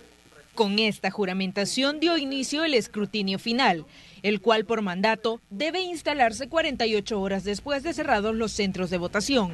Son 37 mesas de escrutinio las que se encuentran en el pabellón centroamericano del Centro Internacional de Ferias y Convenciones. Las mesas escrutarán las actas de 9.568 juntas receptoras de votos que funcionaron en las elecciones presidenciales. Es precisamente el acto que rubrica definitivamente, ¿verdad? Digamos, el mandato que se ha visto en las actas, ¿verdad? Y que hemos trasladado también a la población. Los participantes en este segundo escrutinio son personal del Tribunal Supremo Electoral, miembros de las 14 juntas departamentales, partidos políticos, Fiscalía General de la República, Procuraduría de la Defensa de los Derechos Humanos y observadores del proceso electoral. Teniendo como base un escrutinio preliminar, nuestra legislación electoral, a diferencia de otras legislaciones en el mundo y de países en donde nosotros hemos observado elecciones, tiene 2 escrutinios, todavía un candado más para la transparencia. Hacemos un escrutinio preliminar. El magistrado presidente del ente colegiado destacó el efectivo trabajo que tuvo la institución que preside, trabajo que ya ha sido respaldado por los observadores internacionales.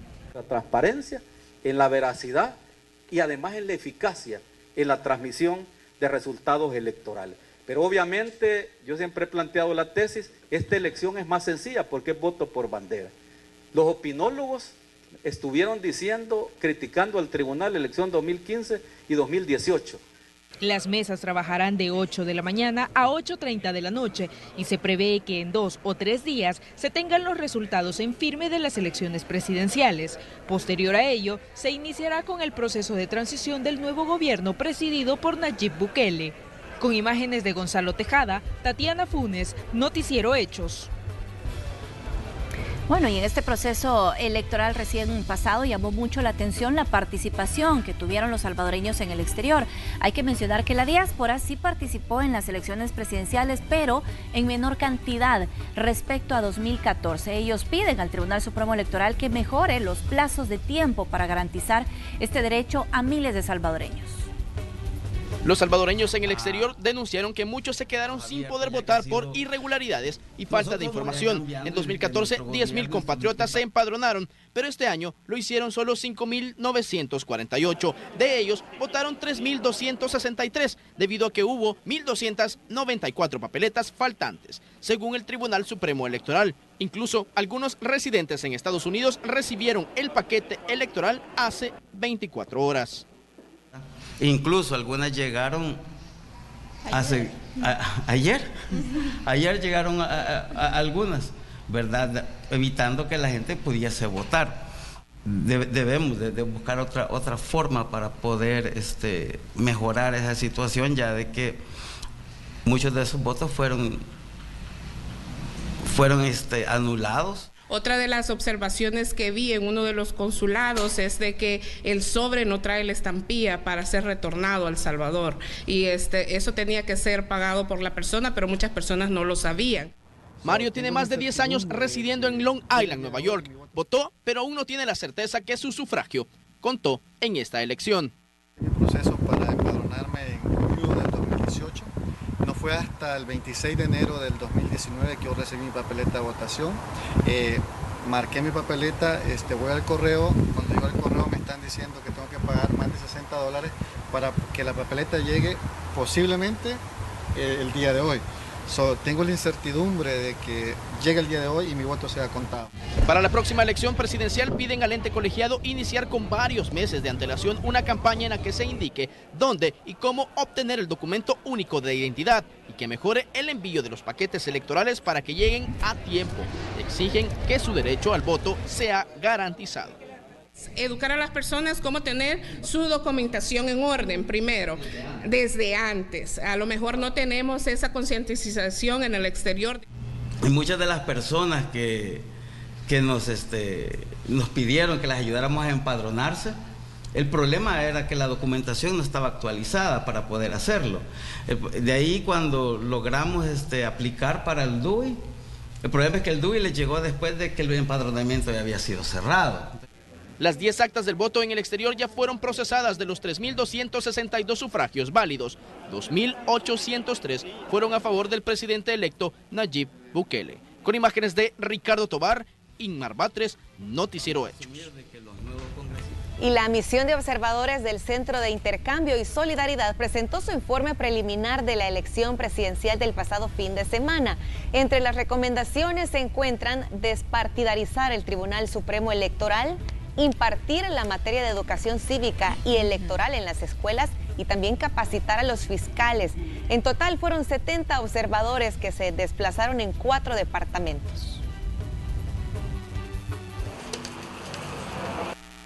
Yo creo que sí, iniciaron un proceso de despartidización, lo cual el CIS también apoyó este proceso y obviamente todavía no está, porque están recomendados por los partidos políticos. Que los sistemas educativos públicos y privados desarrollen materia en educación cívica y leyes electorales para poder fortalecer la participación y proceso electoral y por supuesto el proceso de la despartidización de algunos organismos temporales.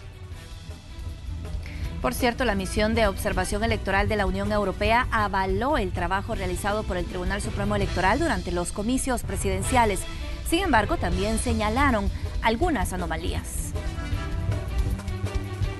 Las elecciones presidenciales 2019 de El Salvador estuvieron bajo la lupa de 5.000 observadores nacionales e internacionales desplegados en los 14 departamentos. Entre ellos, la misión de observación electoral de la Misión Europea, que a través de sus 80 miembros vigilaron el antes, durante y después de los comicios. Su informe preliminar reveló que el proceso fue ordenado y profesional, avalando el trabajo del Tribunal Supremo Electoral, ya que a su criterio fue capaz de realizar unas elecciones transparentes y sobre todo pacíficas. Con el orden con el que se ha hecho, con la transparencia, con la libertad, quien ha ganado es la democracia. Por supuesto que ha ganado un candidato, pero quien ha ganado es el pueblo de El Salvador, los ciudadanos de El Salvador, por el ejemplo, insisto, que han dado una vez más al mundo con estas elecciones. Pero también señalaron algunas anomalías, por ejemplo, el irrespeto al silencio electoral y la compra de votos en efectivo o en especies, con el que trataron de incidir a algunos partidos políticos en la decisión de los electores. De ninguna manera se puede pedir o se puede exigir captar votos a la vez que se da algo a cambio, sea lo que fuera. Los alcaldes a veces utilizaron ayuntamientos y dependencias municipales para almacenar materiales de campaña. Funcionarios públicos fueron vistos participando en actividades de campaña durante las horas de trabajo.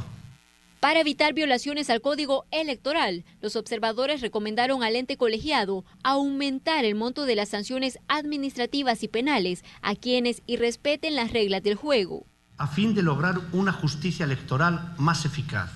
Opinión que compartió el presidente del Tribunal Supremo Electoral, Julio Olivo. Incluso habló de la importancia de crear una ley que haga cumplir estos procesos sancionatorios. Y aún las multas son demasiado débiles, yo ya lo he señalado, para que alguien pueda detener una campaña por la multa que usted le va a poner. Hay que reformar todo el sistema que tenemos, el régimen sancionatorio. Hay que crear la ley de procedimientos electorales que no existe.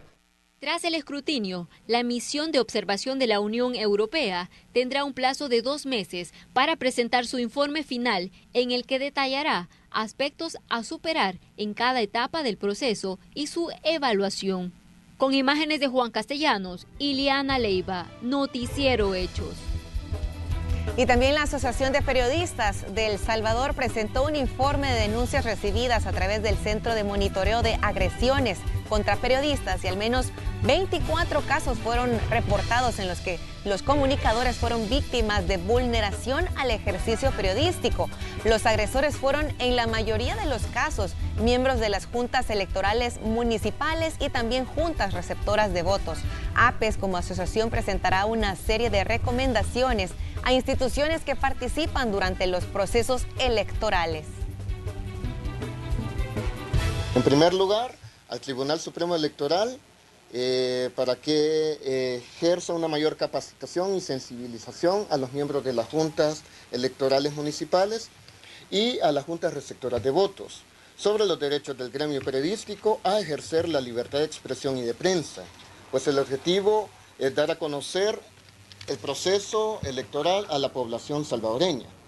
También a las fuerzas de seguridad del Estado a respetar el libre ejercicio periodístico, dejando de lado el uso de la fuerza física y el maltrato verbal hacia el gremio.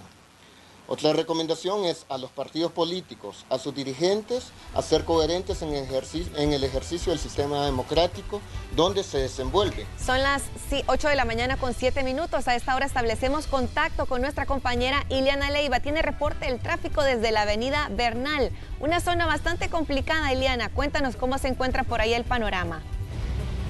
Buenos días, compañeros, y efectivamente, Lorena, ya como tú lo decías, aquí se tiende a complicar mucho el tráfico vehicular y esa vez no es la excepción. Miren ustedes, es una larga fila de vehículos la que se está registrando a esta hora. Recordemos que todos estos vienen de la zona de la Sacamil y algunos de la calle al Volcán, y sí se ha estado complicando en todo el tiempo que nosotros nos hemos mantenido aquí. Así ha estado el panorama, similar, con largas filas de vehículos, que vemos que aquí ya ahorita que cambió el semáforo comienzan a avanzar. Sin embargo, la fila de estos es bastante larga, así que a los amigos automovilistas hay que armarse de mucha paciencia, ya que recordemos que todos estos se dirigen hacia la zona de la colonia Miramonte, otros buscan la Avenida Olímpica, otros se incorporan a la Alameda Juan Pablo II, y el panorama es el mismo. Miren ustedes, bastante complicado, así que hay que salir con mucha anticipación de los hogares para evitar este tráfico vehicular. Ahorita vemos el semáforo está en verde, pero miren ustedes, los vehículos están en medio de la calle porque la fila es larga y esta pues no ha permitido que se siga avanzando. Y miren, aquí están tapando el carril para quienes vienen desde el Boulevard Universitario y se están incorporando a la Avenida Bernal. Vemos que aquí prácticamente en Londres están dejando el paso libre debido a esta larga fila de vehículos. Así que bastante complicado el panorama, compañeros, para quienes van a transitar por esta importante arteria. Tomar en cuenta que estamos observando ahí en las imágenes que nos compartías que también hay una larga fila de vehículos que vienen desde la zona del Boulevard Universitario. Y los otros vehículos también que vienen, algunos de ellos, Ileana, tengo entendido, utilizan la Avenida Bernal como una alternativa al tráfico que a veces podemos encontrar en el Boulevard Constitución, pero parece que no es una buena opción tomar en cuenta esta ruta. No, esta vez no les va a servir como ruta alterna, al contrario, van a venir a quedar en un tráfico aún más complicado, porque miren ustedes, el panorama sigue muy difícil para quienes tratan de transitar, ya sea de los que vienen de la Sacamil o de los que vienen del Boulevard Universitario. El panorama va a ser similar para quienes se están incorporando a la Avenida Bernal, ya que la fila de los vehículos es bastante larga y se ha mantenido así por varios minutos y puede que este siga así por una media hora más, ya que vemos que son las 8 de la mañana y hay muchos que entran a los trabajos a eso de las 8:30, así que posterior a esa hora puede que ya el panorama comience a avanzar un poco más. Claro, Ileana, y tú que estás en la zona, ¿hasta dónde podrías mencionar que se extiende esta fila de vehículos, que parece que no tiene fin? Fíjate que nosotros veníamos de la zona de la calle al Volcán y veníamos prácticamente a vuelta de rueda, ya que desde esa zona ya se tenía una fuerte carga vehicular y nos costó llegar hasta este punto porque el panorama viene así en todo este sentido, y también para quienes están tomando la ruta alterna del Boulevard Universitario es similar. Así que el panorama sí está un poco más despejado para quienes se dirigen en el sentido contrario, buscando la zona de la colonia Sacamil, por ejemplo, ahí sí está un poco más fluido. Sin embargo, vemos que a esa hora son pocos los que transitan a esa zona, sino que el mayor flujo vehicular son los que van buscando zonas más céntricas de San Salvador, como la Alameda Juan Pablo II, por ejemplo. Así es. Bueno, muchas gracias por este reporte del tráfico. Mucha paciencia entonces para quienes están transitando en esta zona de la Bernal. Nada más quedaría la opción, es más fácil transitar para los peatones, parece, ¿verdad? Porque ahí veíamos a alguien ya haciendo ejercicio en esta zona de San Salvador. Gracias, Ileana, por este reporte. Un gusto, buen día. Buen día. Bueno, eso es parte de lo que se vive a diario en el tráfico. Paciencia a quien maneja, y también para quienes van a salir de casa, que se tomen en cuenta esto, ¿verdad? Que se van a encontrar con congestionamientos normales. Estamos a mitad de la semana y bueno, hay que armarse de paciencia. Sí, solo eso queda, y respetar los reglamentos de tránsito para evitar accidentes sobre todo. Y tenemos una denuncia ciudadana con nuestro compañero Gerardo Borja. Gerardo, cuéntanos, ¿qué está ocurriendo?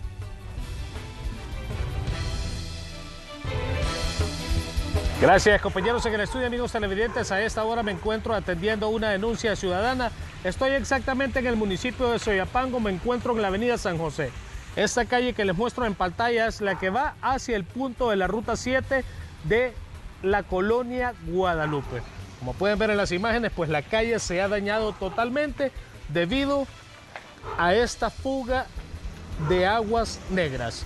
Ahí se puede ver cómo corre el agua y va minando totalmente esta arteria vial. Les comparto parte de las imágenes de los vehículos que circulan a diario y cómo se les complica el transitar por esta vía. De momento, pues el tráfico ha disminuido. Esta es una vía que la utilizan como vía alterna y debido a eso el llamado de la ciudadanía a las autoridades correspondientes para que se puedan hacer presentes a reparar la fuga de agua y la reparación de la calle. Con esa información les regreso a la señal hasta el set principal. Bueno, eso ocurre en la avenida San José, municipio de Soyapango, para que las autoridades, a quien les corresponde tomar acción, pues que lo hagan. Muy importante también la recomendación, Manuel, siempre les recordamos que pueden llegar a nuestra sala de redacción a través del 2560-1240 o también en nuestras redes sociales nos encuentra como Noticiero Hechos. Utilice el hashtag Denuncia Ciudadana para que pongamos en pantalla también su problema y que pueda darse algún tipo de solución para todos ellos. Exactamente, vamos a ir a una pausa y regresamos con más de Hechos AM.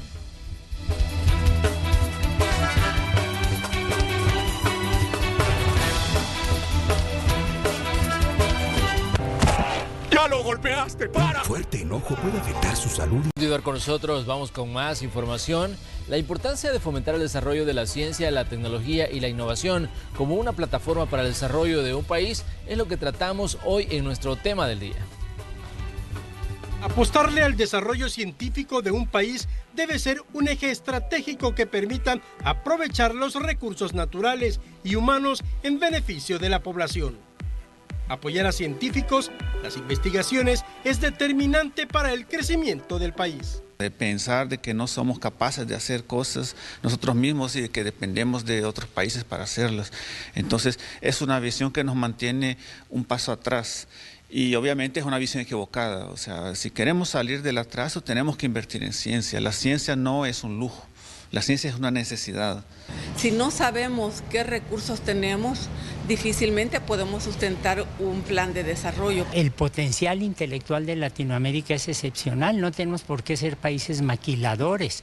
Los países no deben estar simplemente reproduciendo la técnica que se desarrolla en otros lados. La investigación científica no es exclusiva de países económicamente desarrollados. En los países como El Salvador hay potencial humano para la ciencia, pero poco respaldo en sus iniciativas. Consecuencia, la fuga de cerebros, aprovechados en otras naciones. Esa fuga de cerebros lastima enormemente el desarrollo intelectual, académico, económico y social de cada país. Y evitar que pues, las personas que estén calificadas en estas áreas tengan que irse a otros países, como frecuentemente sucede, como fue mi caso. Pero El Salvador tiene que invertir en eso. Muchas de las tecnologías actuales son gracias a las investigaciones pasadas. De ahí la importancia de la investigación. Hoy en día en todo el mundo tenemos teléfonos celulares, tenemos computadoras portátiles, tenemos el GPS. Todo ello requiere de la física cuántica y no hubiera sido posible si no se hubiera dado por ahí de los años 20 del siglo pasado el apoyo a una investigación que parecía no tener ninguna aplicación. El Salvador y Centroamérica tienen muchos recursos naturales. El problema es que no hemos sabido cómo explotarlos. Los países que quieren desarrollarse solo lo hacen cuando invierten en la ciencia, porque mientras El Salvador no hace eso, El Salvador vive dependiendo de la ciencia y de la tecnología de los otros países. Sin duda, los aportes científicos sustentan los planes de desarrollo del país en distintas áreas. Fomentar la ciencia, la innovación, es un paso necesario para el desarrollo. Con imágenes de Ever Ábalos, Luis Alberto López, Noticiero Hechos. Bueno, interesante el planteamiento que está haciendo Luis, no solamente fomentar la investigación, sino también el descubrimiento de esas habilidades desde la infancia, Manuel, porque esto también posibilita que estos chicos que se están preparando puedan alcanzar su máximo potencial en el futuro. Y a veces quizás cuando hablamos de investigaciones o desarrollo en tecnología, hablamos o pensamos en algo relacionado con robótica, con tecnología, pero también, ¿por qué no investigar áreas de salud o profesionales salvadoreños dedicándose a resolver ciertos problemas en la agricultura, por ejemplo, o por medio ambiente? Podemos pensar qué soluciones podemos obtener para mejorar el medio ambiente y la calidad de vida de muchas personas. Exactamente, y El Salvador ha tenido y tiene pues destacados científicos e inventores premiados a nivel nacional e internacional, como el ingeniero René Núñez Suárez, inventor de la turbococina. Su particularidad es que produce combustión o fuego únicamente utilizando pedacitos muy pequeños de madera, ahorrando o evitando la corta masiva de árboles para utilizarlos como leña. Pero lo más sorprendente de este invento es que la cocina no produce humo como las cocinas tradicionales, ayudando al medio ambiente y la salud de los usuarios. Este invento es reconocido a nivel mundial, incluso en la NASA y Naciones Unidas, muestra que en el país hay potencial para el desarrollo científico.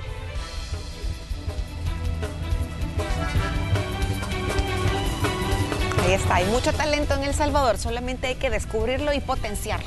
Exactamente. Y con esta información nos despedimos nosotros en esta entrega de Hechos AM correspondiente a este día miércoles. Les deseamos que tengan un excelente día, que sea muy productivo y por supuesto les esperamos mañana a las 5:30 de la mañana. Manténgase pendiente también de la señal de Canal 12. Feliz día. Así es, quédese con la diversión de Hola El Salvador.